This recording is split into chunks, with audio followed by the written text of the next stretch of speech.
What I'm going to be sharing with you is a free motion quilting technique. I think it's a unique one, and it's one that I absolutely love to share. We're going to practice the stitching here, and this is a border technique. What we're going to show you is what I call my heart chain motif. And this is a great motif if you have a border that you need to fill. Now, what we're going to be doing is we are going to be drawing a heart shape. Most of us know how to draw a heart. You've probably written a love letter, and you've been able to do that motif fairly easily. Well, we're going to just pump this motif up just ever so slightly to make it super, super fun. So we're going to take this basic heart shape, and we're going to create a chain-like line of hearts that's going to enable us to fill our borders in. And here's the cool thing. If we have a border that is two sides, all you have to mark is your center line down that border. So let me just talk to you a little bit about a heart and about free motion quilting.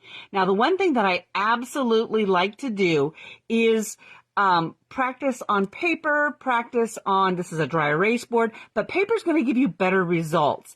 And what I like to do now, I'm doing my free motion quilting on a tabletop machine or a standard sewing machine. And what that's going to do is that's going to enable me to move my hands. So you may actually want to practice holding your fabric and moving it in a heart shape. So you're going to go up and around, stop at the top of the V, and then come back down. And by practicing that motion with your hands, that's going to give you the practice that you need to be able to create this. So what we're going to be doing is a couple of things. We're going to talk first of all about pause points. When you draw a heart, you're going to start at the bottom, come up to that first V, and pause. By pausing, you're going to let the machine maybe take an extra stitch, and that's going to enable you then to pivot and go on down. Now, on this motif, we really won't be even closing that bottom section. But what we're going to do is we're going to come right back around and echo this heart ever so slightly, stopping about halfway down, and then going into our next heart motif. Notice I'm not closing those points. And what we're going to be doing is we are not going to be closing those points, and we are going to be able to use this then as a pivot and be able to come back around and echo that heart. And then once again, here we are ready to start our next heart. Now, one's going to lean to the right, one's going to lean to the left, but by doing this and not actually retracing our stitches very much, you're going to be able to continue stitching in a line. So let's draw this out for practice. So we're going to start here, and I like to start in my center because that gives me some room down here if this is my border. And when you are stitching a border on a quilt, of course, you're going to start on the right side of the quilt, and you're going to go to the left as you turn, because that's going to leave the bulk of the quilt to the left of my machine and the less or the smaller amount of that quilt to the right of my machine. And that's going to be really important. So we're going to start here in the center, and we're going to make a heart shape. So we're going to come along, we're going to stitch right here, and we're not going to close it, but we're going to get really close. Our eye is going to perceive that this is actually a heart shape. Then we're going to echo, and when I start echoing, I'm going to be fairly tight to this point of the bottom of the heart, and then I'm going to come up and just give it a little bit of an echo.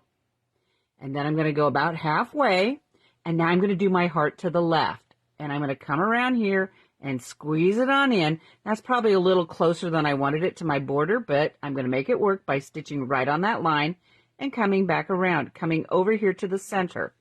Now I'm going to do it one more time, and I'm going to come around on my heart, and as I come down here, I need to leave that echo space. So it's going to look like a short heart, and it's going to pause, and then I'm going to come right back around and give myself that echo. Now, what size should this be? Well, it'll be whatever size you want your border to be. That's the key. So we're going to, once again, leave that space, pause. Now, notice it's a little wonky here. Maybe it's a little soft. I didn't go in as deep or do that deep pause that I wanted to, but I can come back in here with my echo and make it look even more distinct. So I can use that echo to fix something I may not be totally enamored with.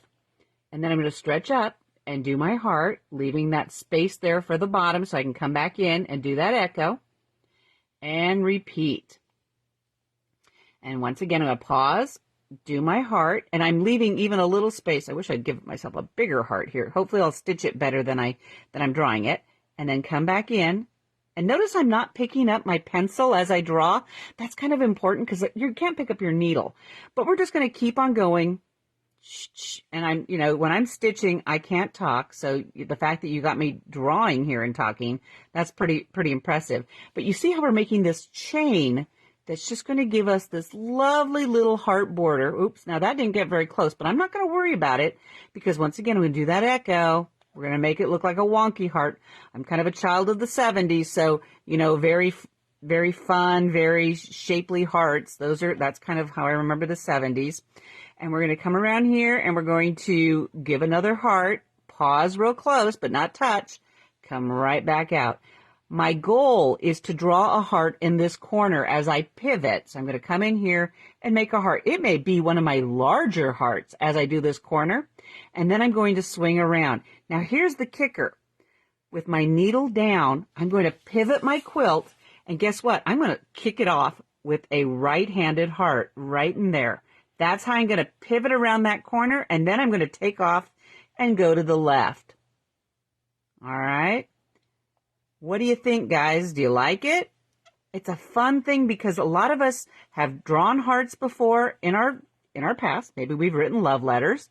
But it's a quick and easy way to stitch out a border without having to go back and do any kind of an adjustment. All right. So we're looking here. I am sewing tonight on the Baby Lock Solaris.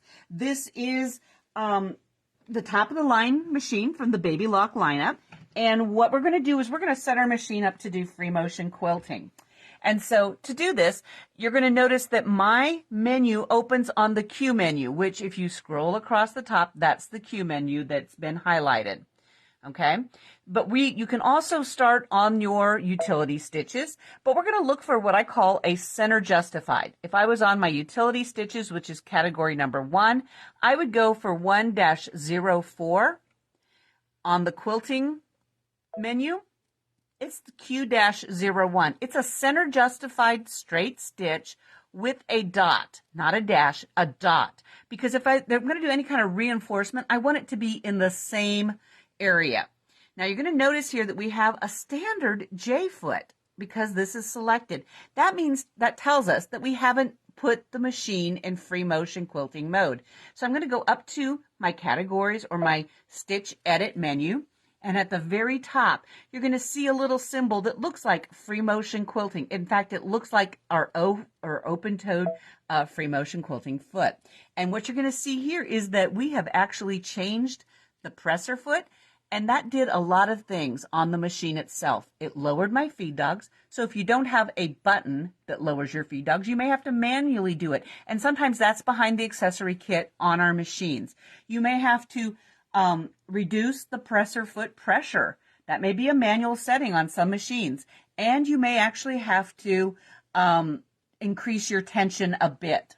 But that's all done on this machine with just a button. The ballad, the chorus, I believe the alter or the meridian, excuse me, I'm saying it right the first time, the alter, not the meridian, it's embroidery only, will do that for you. Now, we're going to talk a little bit about my setup. I do have a slick Teflon surface here that's going to enable my quilt sandwich to rotate. And this happens to be the Baby Lock Grid Glider. It is item ST-GGLIDERBL. So if you need to go and get one of those from your dealer, that is what you're going to ask for. There does come with a protective lining. You want to keep that protective lining because that's what keeps the sticky from sticking to itself when you put it inside the tube to store it, because we don't do free motion quilting all the time with some of our machines. Now you're going to notice here, this is quite a free motion quilting sample, but I've drawn my outer and inner border here with a black friction pen, and all I've done is used a Choco liner down the center. I am quilting with polyester thread in my bobbin and in my needle. So I'm going to lower my presser foot. I do have my needle down feature selected. Okay, that is just how I like to quilt, and I'm using my foot control. Some people can do this with their foot, their on-off key. I'm not that skilled.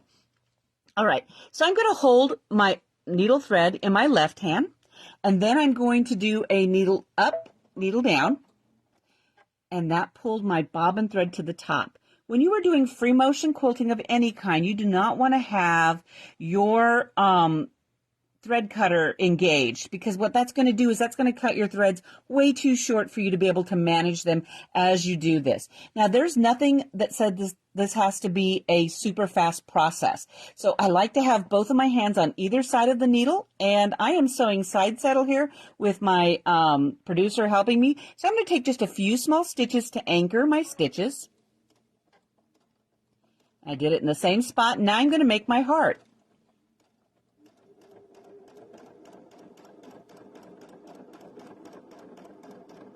Pause.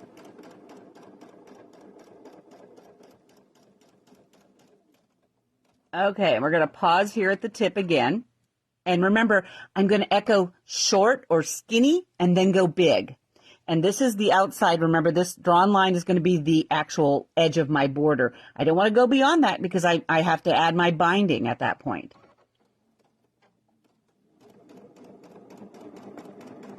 And now I'm getting bigger. Come into that center, pause, and go around about halfway down. All right. Okay, here we go. Now we're going to go to the left and make a heart.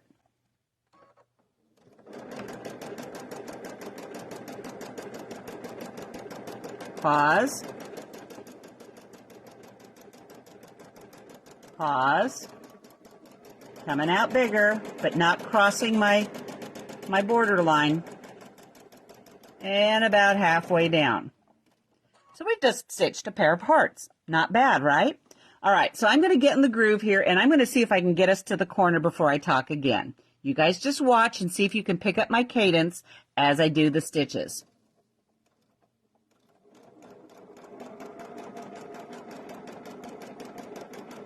Remember to leave that echo room.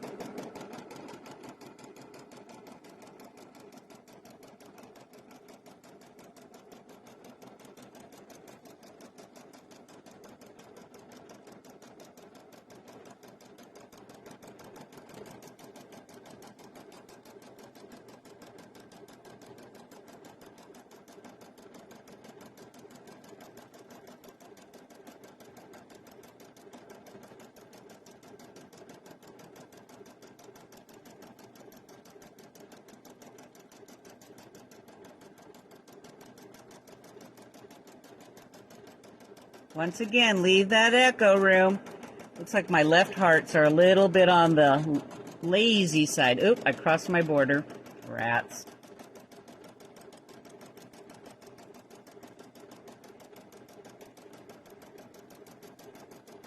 Okay, and I don't know if you noticed here, but I have a really big bump on my left side of my heart and smaller on the right. I'm going to use my echo to give that a little bit of a fix. Let's see if I can do it, guys.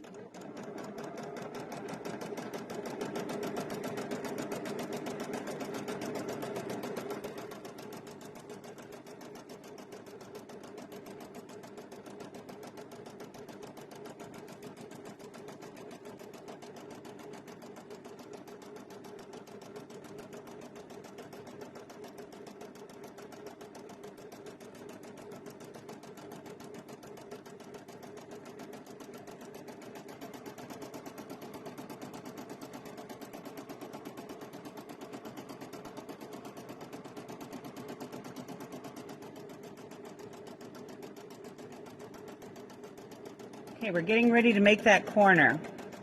I'm going to do one more here on the right side. And if I was doing this in real life, I would probably be using a thread that was maybe variegated. All right, so I've definitely got my right hand one done. I'm going to do one up so my left is actually on that center line going to the left. So let me get that done.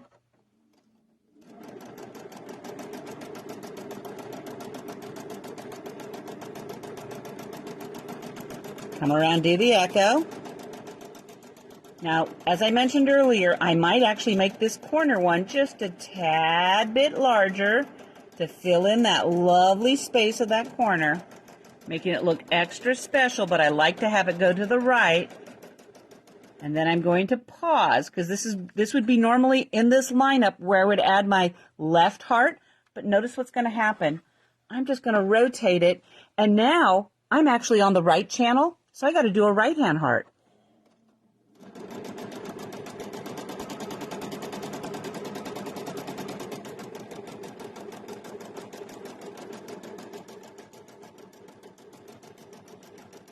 Enough to the left.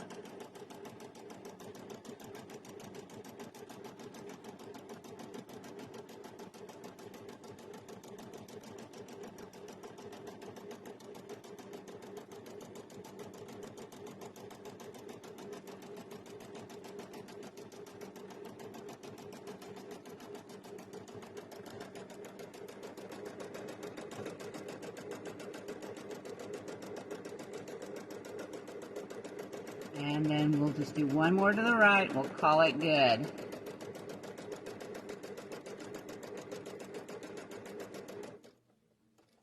And so if I was finishing this off, if this was the end of my quilt, I would make sure that I was putting these bumps, filling it in so that it would go into this rotation mode over here, and then I would be done. So I just want to give you a good look here at these hearts. What do you think? Keep in mind, this is a really quick and easy border. Think about baby quilts. Think about weddings. I have so enjoyed you joining me today. I know it's quick. If you're looking for a quick and easy way to finish those projects, think about your table runners you got to get done. Think about your, like I said again, baby quilts, all kinds of placemats. This is absolutely great. That is it, and I hope you enjoyed the chain hearts, and I hope you have been inspired to try to be creative this week. Thanks, and have a great week, guys. Hi, this is Linda. I hope you like and subscribe to my YouTube channel for more creative inspiration. Thanks again for joining me.